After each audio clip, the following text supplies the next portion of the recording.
솔직히 말할게요. 지금도 허벅지 안쪽에 그의 손길이 남아있는 것 같아요. 우리가 처음 만난 지 겨우 15시간.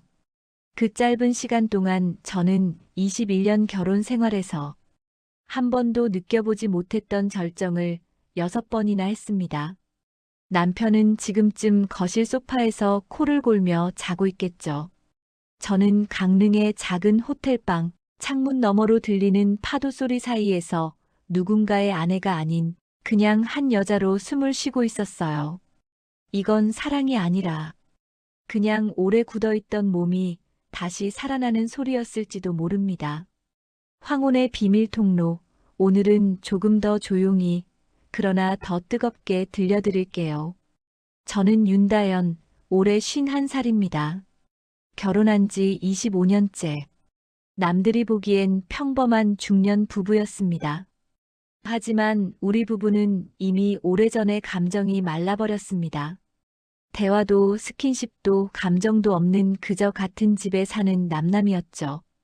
그런 제가 어젯밤 서울역 플랫폼에 섰습니다. 손에는 작은 캐리어 하나, 그리고 강릉행 야간열차 표 한 장. 도망치고 싶다.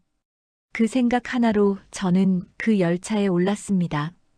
그리고 그 열차 안에서 제 옆자리에 앉은 남자. 그 남자와의 하룻밤이 제 인생을 완전히 뒤흔들어 놓았습니다. 지금부터 들려드릴 이야기는 평범한 중년 여자가 단 하루 만에 금기의 선을 넘어버린 이야기입니다. 듣다 보면 불편하실 수도 있습니다. 이게 맞나? 싶으실 수도 있습니다. 하지만 이건 제 진짜 이야기입니다. 누구에게도 말하지 못했던 저의 고백입니다. 그날 저녁 8시, 저는 집 거실에 서 있었습니다. 남편은 소파에 누워 TV를 보고 있었고, 저는 그 뒷모습을 바라보고 있었습니다. 여보. 제가 불렀지만 남편은 고개도 돌리지 않았습니다. 그 한마디였습니다. 저는 그 순간 깨달았습니다. 아, 나는 이 사람한테 더 이상 아무것도 아니구나. 가방을 들었습니다. 현관문을 열었습니다. 나 좀 나갔다 올게. 역시나 무관심한 대답이었습니다. 저는 그대로 집을 나왔습니다. 엘리베이터를 타고 1층으로 내려갔습니다.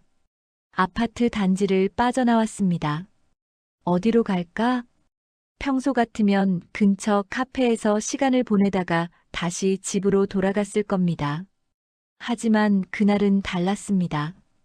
이대로 집에 돌아가면 나는 평생 이렇게 살겠구나. 그 생각이 드는 순간 발걸음이 저절로 지하철역으로 향했습니다. 서울역. 전광판을 봤습니다. 강릉행 KTX 22시 30분, 강릉행 무궁화호 23시 5분. 망설였습니다. 내가 지금 뭐 하는 거지? 하지만 이미 발은 매표소 앞에 서 있었습니다. 강릉 가는 표 한 장 주세요. KTX요? 무궁화호요? 무궁화호요. 왜 무궁화호를 선택했을까요? 아마도 조금이라도 더 오래 도망치고 싶었던 것 같습니다. 표를 받아들었습니다. 5호차 12호석입니다. 플랫폼으로 향했습니다. 밤 11시가 다 되어가는 시간. 플랫폼은 이상하리만치 밝았습니다. 형광등 불빛 아래 서 있는 사람들. 각자의 이유로 이 늦은 시간에 강릉으로 가는 사람들. 저도 그 중 하나였습니다. 열차가 들어왔습니다. 5호차를 찾아 올라탔습니다. 12에 2. 창가 자리였습니다. 가방을 선반에 올리고 앉았습니다. 코트도 벗지 않은 채 그냥 앉아 있었습니다. 나 지금 뭐 하는 거지? 정신을 차리고 보니 정말 웃긴 상황이었습니다. 49살 중년 여자가 밤 11시 열차를 타고 강릉으로 도망가고 있다니. 그때였습니다. 실례합니다. 낮은 남자 목소리가 들렸습니다. 고개를 들어보니 한 남자가 서 있었습니다. 키는 175cm 정도. 회색 코트를 입고 검은 가방을 든 남자. 나이는 비슷해 보였습니다. 50 중반쯤? 12B 자리가 제 자리인 것 같은데요. 아, 네. 앉으세요. 남자는 조심스럽게 제 옆에 앉았습니다. 창밖을 보고 있는 저를 의식하듯 남자도 조용히 앉아 있었습니다. 열차가 출발했습니다. 천천히 움직이기 시작하는 열차. 서울의 불빛들이 하나둘씩 뒤로 멀어졌습니다. 10분쯤 지났을까요? 남자가 조심스럽게 말을 걸었습니다. 강릉. 자주 가세요? 저는 고개를 돌려 그를 봤습니다. 가까이서 본 그의 얼굴. 잘생긴 편이었습니다.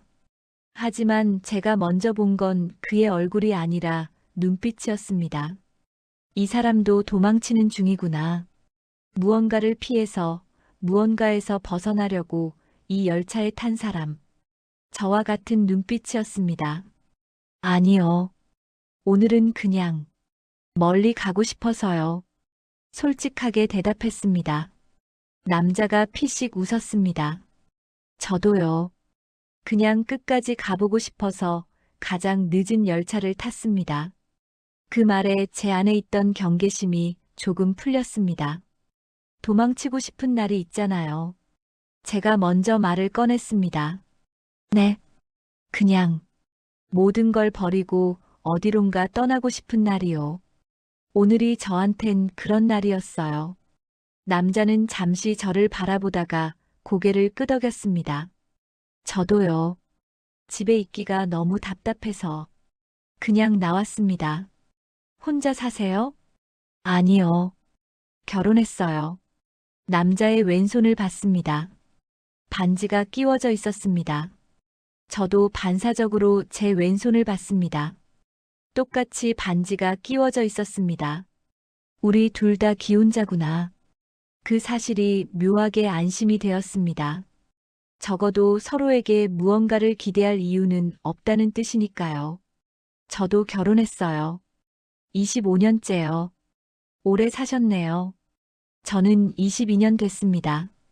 오래 살았다고 좋은 건 아니더라고요. 제 입에서 나온 말에 저 스스로도 놀랐습니다.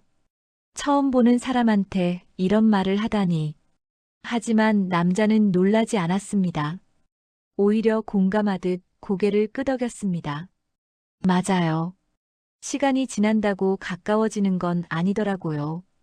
오히려 점점 멀어지는 것 같아요. 집에서 말을 안 하게 되죠? 네. 뭘 말해도 피곤해하니까요. 그래서 점점 더 말을 안 하게 되고, 결국엔 완전히 남이 되는 거죠. 우리는 서로를 바라봤습니다.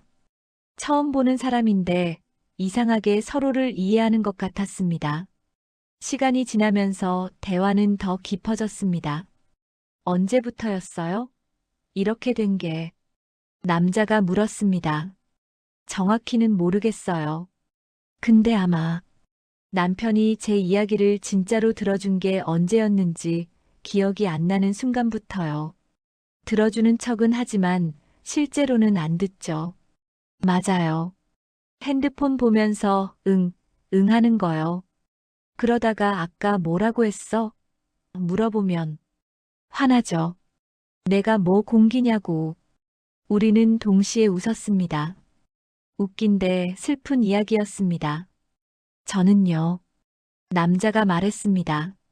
집에 들어가기 전에 차 안에서 30분씩 앉아 있어요. 왜요? 집에 들어가기 싫어서요. 문 열고 들어가면 아내는 TV 보고 있고 저한테 관심도 없고 그냥 똑같은 일상이 기다리고 있으니까요. 그 말을 듣는 순간 가슴이 아팠습니다. 남편도 그랬을까요? 집에 들어오기 전에 차 안에서 망설였을까요?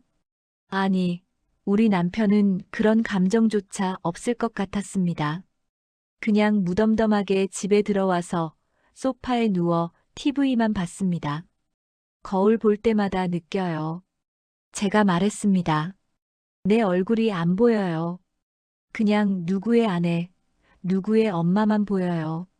나는 어디 갔나 싶죠. 네. 윤다연이라는 사람은 어디로 사라진 거지?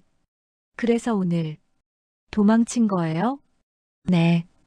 그냥 하루만이라도 윤다연으로 살고 싶었어요. 남자가 제 눈을 똑바로 봤습니다. 저도요. 오늘만큼은 그냥 저로 살고 싶었어요. 그 순간 우리 사이에 묘한 공감대가 형성됐습니다. 자정이 넘어가자 객실 불이 어두워졌습니다. 사람들은 하나둘씩 잠이 들기 시작했습니다. 춥지 않으세요? 남자가 물었습니다. 조금요. 담요 같이 쓰실래요? 남자가 선반에서 담요를 꺼냈습니다. 그리고 반으로 접어서 제 쪽으로도 덮어줬습니다. 담요를 정리하는 과정에서 남자의 손이 제 허벅지를 스쳤습니다. 아주 짧은 순간이었습니다. 하지만 그 순간 온몸에 전기가 흐르는 것 같았습니다. 언제 이런 감각을 느껴봤지? 남편과는 손도 잡지 않은 지 몇 년이 됐는지 기억조차 나지 않았습니다. 남자도 느꼈는지 잠시 멈칫했습니다. 우리는 서로를 쳐다봤습니다. 죄송합니다. 남자가 먼저 사과했습니다. 아니에요. 괜찮아요. 하지만 괜찮지 않았습니다. 심장이 미친 듯이 뛰고 있었습니다. 열차가 흔들리며 커브를 돌았습니다. 그 순간 제 몸이 남자 쪽으로 기울었습니다. 남자의 어깨에 제 어깨가 닿았습니다. 죄송해요. 제가 재빨리 몸을 일으켰습니다. 괜찮아요. 남자가 웃었습니다. 하지만 우리 둘 다 알고 있었습니다. 지금 이 순간이 단순한 우연이 아니라는 걸. 새벽 1시쯤 열차가 중간역에 멈췄습니다. 10분간 정차합니다. 안내 방송이 나왔습니다. 담배 피우러 내리실래요? 남자가 물었습니다. 담배는 안 피우는데 잠깐 바람 쐬고 싶네요. 우리는 함께 플랫폼으로 내렸습니다. 새벽 공기가 차가웠습니다. 플랫폼에는 우리 말고도 몇 명이 더 나와 있었습니다. 커피 마실래요? 남자가 자판기를 가리켰습니다. 좋아요. 우리는 자판기 커피를 뽑아서 마셨습니다. 김이 모락모락 나는 종이컵. 입술에 닿는 따뜻함. 도망은 언제까지 가능할까요? 제가 물었습니다. 글쎄요. 아마 돌아갈 용기를 낼 때까지. 만약 돌아가고 싶지 않으면요? 그럼 계속 도망쳐야죠. 남자가 웃었습니다. 근데 도망도 결국엔 돌아가기 위한 준비일지 몰라요. 왜요? 도망쳐봐야 알잖아요. 정말 그곳을 떠나고 싶은 건지 아니면 그냥 잠깐 쉬고 싶었던 건지. 그 말이 가슴에 꽂혔습니다. 열차에 다시 올랐습니다. 복도를 걷는데 열차가 갑자기 크게 흔들렸습니다. 제가 중심을 잃으며 앞으로 쏠렸습니다. 조심하세요. 남자가 재빨리 제 허리를 잡았습니다. 그의 손이 제 허리에 닿는 순간 시간이 멈춘 것 같았습니다. 얼마 만에 누군가에게 이렇게 잡혀본 건지. 괜찮으세요? 네. 감사합니다. 남자는 천천히 손을 뗐습니다. 하지만 허리에는 여전히 그 감촉이 남아 있었습니다. 좌석으로 돌아와 앉았습니다. 그런데 이상했습니다. 앉아 있는데도 심장이 진정되지 않았습니다. 저기, 남자가 조심스럽게 말했습니다. 여기는 사람들이 많아서. 혹시 뒤쪽으로 가볼까요? 뒤를 보니 맨 뒷좌석에는 아무도 없었습니다. 정상적인 판단이라면 거절해야 했습니다. 하지만 제 입에서 나온 말은 달랐습니다. 그럴까요? 우리는 가방을 들고 맨 뒷좌석으로 이동했습니다.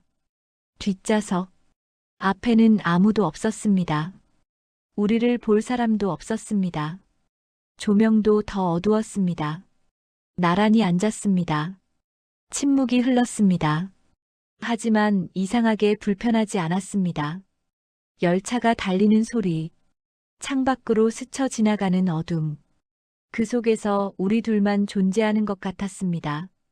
지금 남자가 말을 꺼냈다가 멈췄습니다. 네. 지금 돌아가면 아직 아무 일도 안 일어난 거잖아요. 그렇죠. 근데 이상하게 돌아가고 싶지 않네요. 남자의 손이 천천히 제 손 쪽으로 움직였습니다. 팔걸이 위에 놓인 제 손. 그 옆으로 남자의 손이 다가왔습니다. 피해야 하나? 머리로는 그렇게 생각했습니다. 하지만 몸은 움직이지 않았습니다. 그가 제 목을 잡아당겨 키스했어요.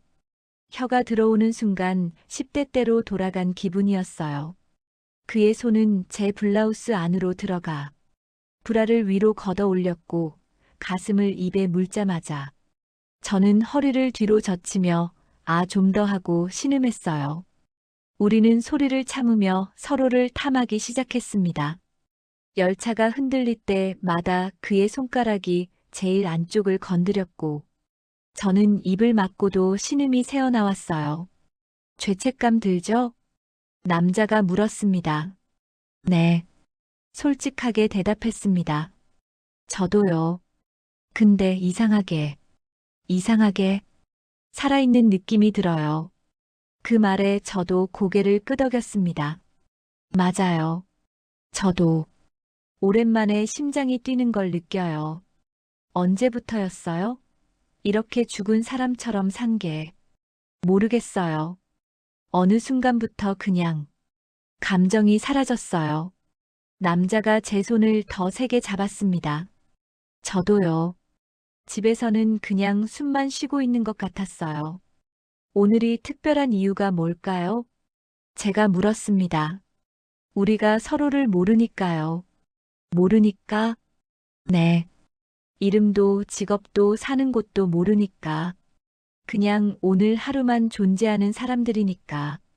맞는 말이었습니다. 내일이면 우리는 다시 각자의 삶으로 돌아갈 겁니다.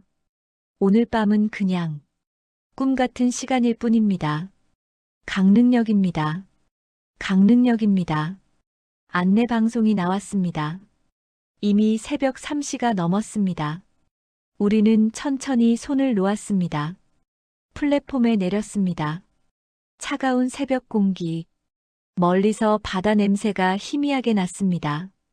이제 어떻게 하실 거예요? 제가 물었습니다. 모르겠어요. 당신은? 저도. 우리는 플랫폼에 서서 서로를 바라봤습니다. 여기서 끝낼 수도 있겠죠. 남자가 말했습니다. 그럼 그냥 열차에서 만난 두 사람의 이야기로 끝나는 거예요. 네.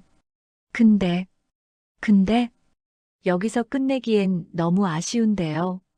남자의 말에 제 심장이 쿵 내려앉았습니다. 저도요. 어디 조용한 데 없을까요? 위험한 제안이었습니다. 하지만 저는 거절하지 않았습니다. 역 근처에 작은 호텔이 있어요. 예전에 가족이랑 왔을 때 봤거든요. 같이 가볼까요? 네. 우리는 택시를 탔습니다. 호텔로 향했습니다. 작은 비즈니스 호텔이었습니다. 프런트에 들어갔습니다. 방 있나요? 남자가 물었습니다. 네, 오션뷰 더블룸 하나 있습니다. 그걸로 주세요. 체크인을 했습니다. 엘리베이터를 탔습니다.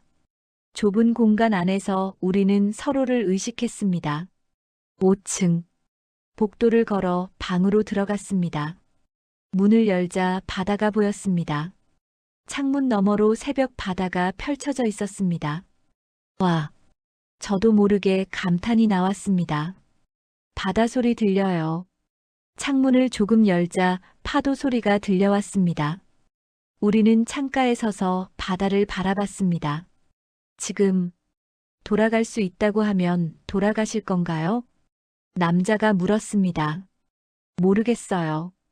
돌아가도 제자리가 있을지. 저도 마찬가지예요. 돌아가도 아무도 제가 없었다는 걸 모를 것 같아요. 그럼 오늘 하루만은, 네, 오늘만은 그냥 우리로 살아요. 남자가 제 손을 잡았습니다. 소파에 앉았습니다. 서로를 마주봤습니다. 떨려요. 제가 솔직하게 말했습니다. 저도요. 이런 거 처음이에요. 저도 처음입니다. 남자가 천천히 제게 다가왔습니다. 얼굴이 가까워졌습니다. 괜찮으시면. 남자의 말이 끝나기도 전에 저는 고개를 끄덕였습니다.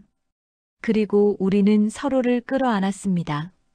치마를 걷어 올리고 팬티를 무릎까지 내리고 콘돔. 제가 겨우 말하자 그는 재킷에서 꺼내 입으로 물고 찢었어요. 콘돔 씌우는 동안 저는 그의 물건을 손으로 문지르며 기다렸어요. 그리고 그가 저를 번쩍 들어올려 침대에 눕히고 다리를 벌렸어요. 첫 삽입 그가 들어오는 순간 아 너무 커. 제가 신음하자 그는 더 깊이 박았어요. 침대가 삐걱거리고 파도 소리가 우리 신음을 덮어줬어요. 그는 제 양손을 머리 위로 묶듯 잡고 계속 찔렀어요. 다연 씨 나랑 같이. 그 말과 동시에 저는 허리를 떨며 처음으로 갔어요. 그날 밤 우리는 5번 했어요. 얼마나 시간이 흘렀는지 모르겠습니다. 우리는 서로의 몸보다 마음을 더 많이 보여줬습니다. 그동안 너무 외로웠어요. 제가 말했습니다. 저도요. 이렇게 누군가에게 안기는 게 얼마만인지. 저도 마찬가지예요. 우리는 서로의 상처를 보여줬습니다. 죽어가는 결혼 생활, 사라진 감정, 잊혀진 이름, 모든 걸 이야기했습니다. 그리고 그 밤 우리는 서로에게 남편과 아내가 아닌 한 사람의 남자와 여자였습니다. 해가 뜨기 시작했습니다. 커튼 사이로 아침 빛이 들어왔습니다. 일어나셨어요? 제가 물었습니다. 남자가 눈을 떴습니다. 꿈인 줄 알았어요. 꿈이 아니에요. 그럼 다행이네요. 이 꿈을 계속 꾸고 싶으니까요. 우리는 웃었습니다. 우리 연락처 교환할까요? 제가 물었습니다. 남자가 잠시 생각하더니 고개를 저었습니다. 아니요. 왜요? 연락처를 교환하는 순간 이건 현실이 돼요. 그럼 우리는 불륜을 저지른 사람이 되는 거죠. 차라리 이렇게 꿈으로 남는 게 나을 것 같아요. 서로의 이름도 모르는 그냥 하룻밤의 꿈으로. 가슴이 아팠지만 맞는 말이었습니다. 호텔을 나왔습니다. 강릉역으로 돌아가는 택시 안. 우리는 손을 잡고 있었습니다. 마지막으로 허락된 접촉이었습니다. 고마웠어요. 남자가 말했습니다. 저도요. 당신 덕분에 제가 아직 살아있다는 걸 느꼈어요. 저도 마찬가지예요. 강릉역에 도착했습니다. 같은 칸에 타지 말아요. 제가 말했습니다. 네. 서로 어디 앉는지 보지 말아요. 네. 플랫폼에서 우리는 마지막으로 서로를 봤습니다. 잘 살아요. 당신도요. 열차가 들어왔습니다. 저는 4호차에, 남자는 6호차에 탔습니다. 그렇게 우리는 헤어졌습니다. 서울역에 도착했습니다. 집으로 향했습니다. 현관문 앞에 섰습니다. 초인종을 눌렀습니다.